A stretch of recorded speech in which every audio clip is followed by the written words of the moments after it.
Welcome to cosmic astromancy channel guys. Hope you all doing fine. आशा करती हूँ आप सभी स्वस्थ एवं प्रसन्न होंगे। तो चलिए निकालेंगे आज की एनर्जीज। एज यूजुअल ड्रॉ करेंगे 6 कार्ड्स।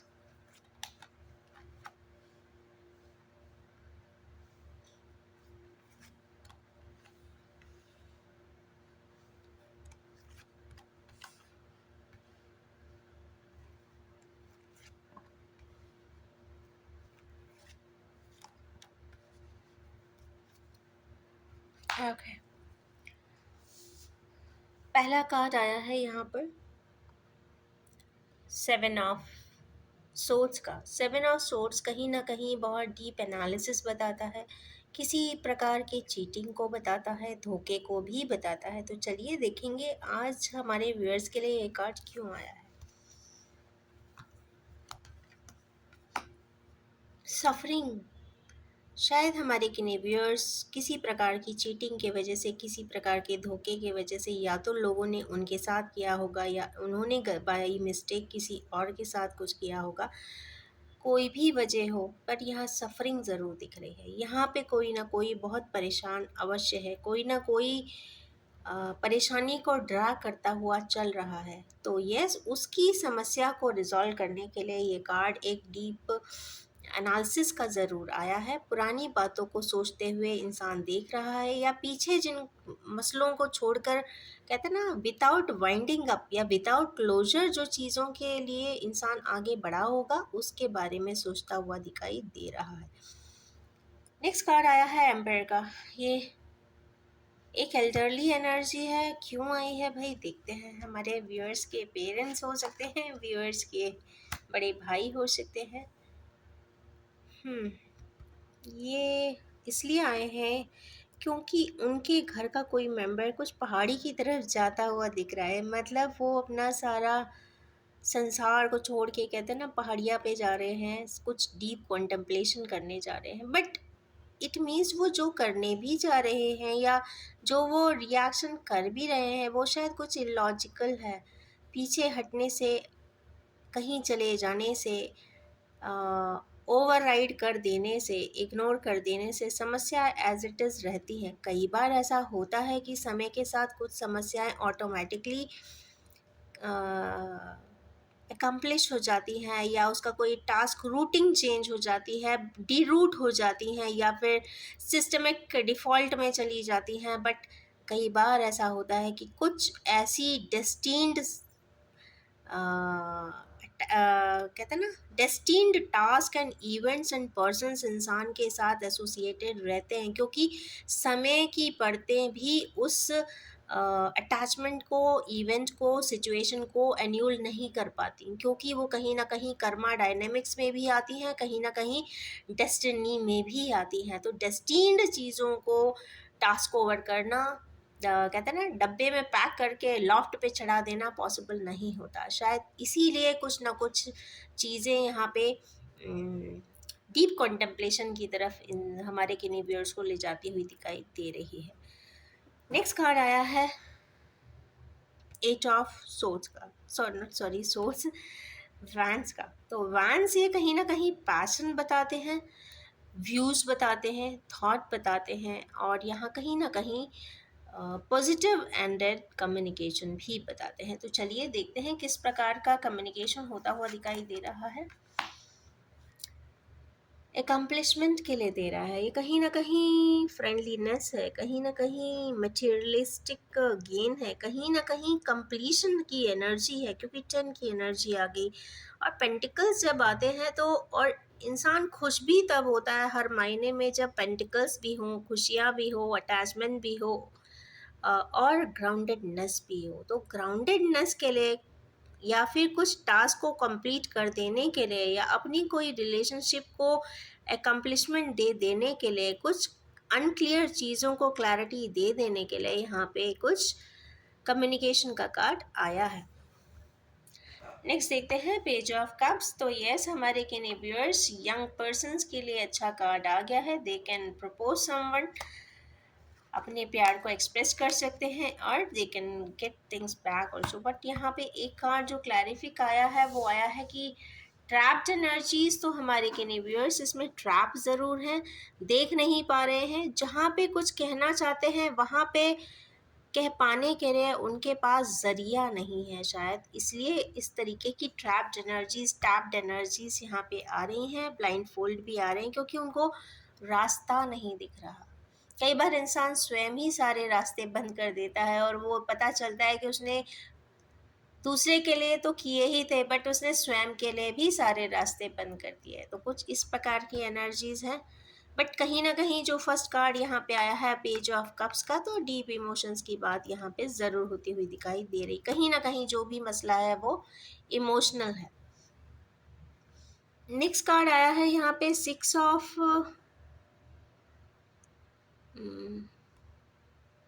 सोर्ड्स का। सिक्स ऑफ सोर्ड्स यहाँ पे देखिए, कलर के हिसाब से देखें तो हमारे किन्हीं व्यूअर्स कुछ शिफ्ट लेते हुए तो दिखाई दे रहे हैं। और मैं ये भी कहना चाहूँगी कि जब भी हर 12 ईयर्स में जब भी गुरु या जुपिटर एरीज में बाय डिफ़ॉल्ट रिवॉल्व करते हैं तो एक सर्कल कंप्लीट कर देते हैं। जैसे अभी एरीज में फिर से आने वाले हैं तो एक न्यू सर्कल को ओपन अप करेंगे। तो यस, हमारे व्यूअर्स इस वक्त अपना कोई मसला रिजॉल्व करके एक न्यू साइकिल में एंटर होते हुए ज़रूर दिखाई दे रहे हैं। पुराने बैगेजेस को कंप्लीट कर रहे हैं। जहाँ पे बहुत तकलीफ़ में है, जहाँ पे बहुत परेशानी है, जहाँ पे आगे समझ में नहीं आता, वहाँ पे कोई चीज़ क्लोजर देकर वो कहीं और जाने की तैयारी भी कर रहे हैं। ये ट्रांजिट फेज इस वक्त है, तो हो सकता है नेक्स्ट 2-3 मंथ्स का ट्रांजिट फेज हो और उसके बाद वो कहीं और की तरफ ज़रूर जाएंगे। एक कार्ड और निकालूंगी to clarify this card.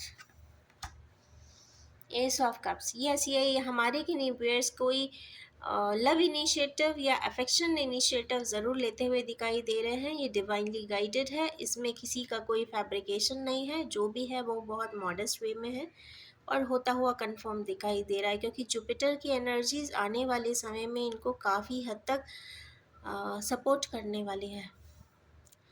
Next है नाइट ऑफ वैंस। तो नाइट ऑफ वैंस देखेंगे क्यों आए हैं। तो नाइट ऑफ वैंस यहाँ पे एक propelled form of active action दिखाई दे रहा है और हमारे किनिवियर्स बिल्कुल मुस्तैदी के साथ आगे की तरफ बढ़ रहे हैं, without any fear, without any prejudices, without any anger. जो भी है वो काफ़ी पैशन ड्रिवन होकर कर रहे हैं और काफ़ी मेटिकुलस मैनर से आगे भी बढ़ते हुए दिखाई दे रहे हैं। बहुत सारी क्रिएटिविटी है, बहुत सारा ऑप्टिमिज्म है और बहुत सारी जज्बात भी है और बहुत सारी चीज़ें हैं। ओके, ये कार्ड इसलिए आया है क्योंकि कुछ लव मेमोरीज, जो childhood memories, okay, childhood memories हो सकती है या फ्रेंडली मेमोरीज हो सकती है या किसी फ्रेंड से मिलने जा रहे हो। कुछ इस प्रकार की एनर्जीज यहाँ पे दिखाई तो दे रही है। ये एनर्जी जोन्स है और एनर्जीज अपने आप ही कोई ना कोई बात कहती है। ये एक जस्ट डायरेक्शनल वे है और जिसके साथ जैसा अप्लाई हो आप उसे एक्सेप्ट कर सकते हैं। चलिए निकालेंगे अब कुछ ओरेकल कार्ड्स। मैं सिर्फ 3 निकालूंगी आज। Patience and planning,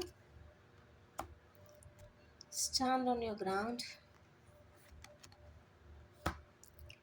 partnership and alliances. हमारे व्यूअर्स बहुत पेशेंटली एंड कुछ चीज़ें प्लान करते हुए दिख रहे हैं या फिर बहुत प्लान कर रहे थे तो बहुत पेशेंट थे। कुछ ना कुछ पेशेंस एंड प्लानिंग से रिलेटेड है। बट चूंकि ये अबंडेंस का कार्ड है, कहीं ना कहीं केतु का कार्ड है, मीन्स पास्ट लाइफ टाइज का कार्ड है, तो कुछ ना कुछ यहाँ पे पास्ट लाइफ कनेक्शन रिलेटेड कोई चीज़ में ग्रोथ आती हुई दिखाई तो दे रही है। ऐसा कुछ प्लान भी है शायद है और पेशेंस के साथ वो आगे बढ़ना भी चाहते हैं। वो काफ़ी पेशेंस मेंटेन कर रहे हैं, ये तो कंफर्म बात है। इसके बाद की एनर्जी आई है स्टैंड ऑन योर ग्राउंड और ये 7-7 एनर्जी जब आती है तो आपकी इनर इंसाइट या इनर एंजल आपसे ज़रूर कुछ कहना चाहती है और हमेशा टैप टैप टैप करके बताती रहती है, ऐसा नहीं ऐसा करो, ऐसा नहीं ऐसा करो, ऐसा नहीं ऐसा करो। इट्स नॉट दैट कि वो आपको आपकी मर्ज़ी के हिसाब से जीने नहीं देना चाहती, बट इसलिए वो ऐसा करती है कि ऐसा इसलिए ना करो क्योंकि इसको करोगे तो कहीं न कहीं परेशानी में आ जाओगे। तो वो कहीं न कहीं एक प्लीज़िंग वे में, एक कर्टियस वे में, एक फ्रेंडली वे में वो एक आपको एक इनर गाइडेंस देती है कि नहीं, मैं जो बोल रही हूँ उसमें एक थॉट ज़रूर दो। तो येस, की जो गार्जियन एंजल होंगी या फिर एंजल मैकेनिज़्म से जो भी एंजल आपको प्रोटेक्ट कर रहा होगा, वो ज़रूर यहाँ पे आपको बताने की कोशिश ज़रूर करेगा कि अपने पैरों पे ज़रूर खड़े हो। It means you have to use your own wisdom, you have to use your own experience, you have to use your own feelings, क्योंकि कोई भी आपकी फीलिंग को दूसरा नहीं समझ सकता। अगर कभी किसी के साथ आपके लड़ाई हुई है तो आप ही उसको बेहतर समझेंगे या वो पर्सन समझ सकता है। कभी किसी के साथ आपका एक मीटिंग या हुआ होगा तो आप उस पर्सन के या उस मीटिंग के बारे की में या उस फीलिंग के बारे में आप बेहतर समझ सकते हैं, दूसरा कोई नहीं समझ सकता। तो जो भी है, जैसा भी है, it means you have to stand on your own grounds. जो आपके ग्राउंड में, जो आपकी किस्मत में, जो आपकी लकीरों में, जो आपके डेस्टिनी में, जो आपके वाइब्रेशन के वजह से जो लोग आपके आसपास सर्कुलेट हुए हैं, उनके लिए आप ही को स्टैंड लेना होगा। So this 7 cast wants to tell you this, that's it। हमारे व्यूअर्स के लिए 777 एंजल ज़रूर कुछ बोलना चाहते हैं। नेक्स्ट कार्ड एक है पार्टनरशिप एंड अलायंस। तो ये तो फॉर श्योर है कि 3 की एनर्जी है, जुपिटर की एनर्जी है। जुपिटर एरीज में ऑलरेडी जाने वाला है 18 को। तो यहाँ पे पैक्ट एनर्जीज हैं, alliance, partnerships, marriage ceremonies, nuptial ties, even for 7 lives जो बोलते हैं वो भी यहाँ पे होती हुई मुझे कुछ दिखाई दे रही है। ये कुछ इस प्रकार का पार्टनरशिप है जो एक दूसरे को कॉम्प्लीमेंट करता है। अब देखा जाए तो कॉम्प्लीमेंट्री नेचर क्या होता है? कॉम्प्लीमेंटिंग का मतलब यही नहीं होता। सपोज तो फ्रेंड्स है, वो ये नहीं बोलेंगे कि मुझे ये दिला दो, मुझे ये दिला दो, मुझे ये भी चाहिए, मुझे ये भी चाहिए, you have to fulfil it, ऐसी बात नहीं है।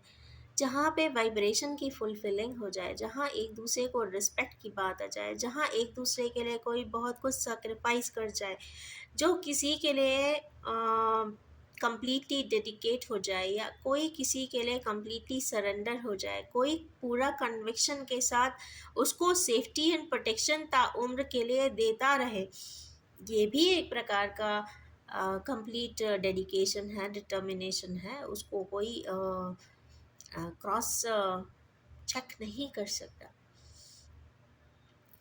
तो यस, कुछ इस प्रकार की पार्टनरशिप्स एंड अलायंस हमारे किनेवियर्स के सामने आती हुई दिख रही हैं और मैं बहुत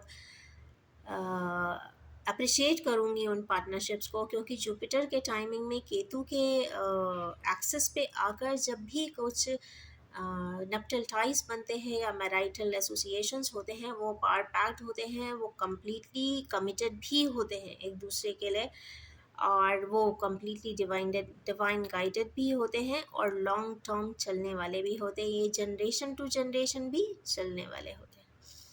इसके बाद ये ओके, ये 3 कार्ड्स ही थे, I am so sorry.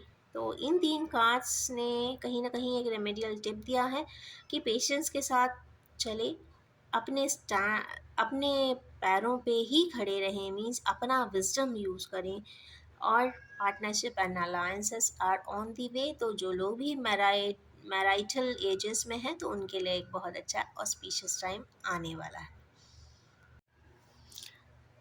Since Jupiter is into Aries, तो मैंने कुछ कार्ड्स भी बनाए हुए हैं हैंड रिटन। चले निकलते हैं कुछ टेक्स्ट मैसेजिंग्स कि किन व्यूअर्स के लिए कौन सा मैसेजेस उनके पार्टनर्स देना चाहते हैं। Mind games, soulmates,